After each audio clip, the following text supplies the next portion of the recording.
ওনার ছিল না টাকা পয়সা, ছিল না স্বর্ণ অলংকার, ছিল ওনার এই দেশের লক্ষ কোটি মানুষের ভালোবাসা,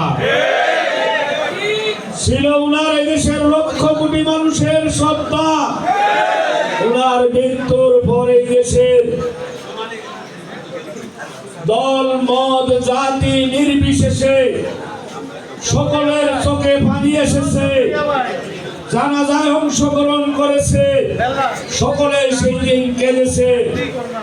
ছিল ওনার এই ভালোবাসা, ছিল ওনার লক্ষ কোটি ভালোবাসার মানুষ।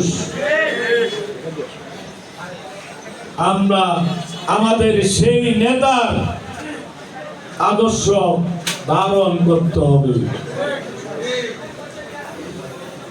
আমাদের নেতা শহীদ রাষ্ট্রপতি জিয়াউর রহমান যে আদর্শে রাজনীতি করেছেন, সততা, ওনার সততা দেখে এই দেশের লক্ষ কোটি মানুষ বাংলাদেশ জাতীয়তাবাদী দলের পতাকা তলে ঐক্যবদ্ধ।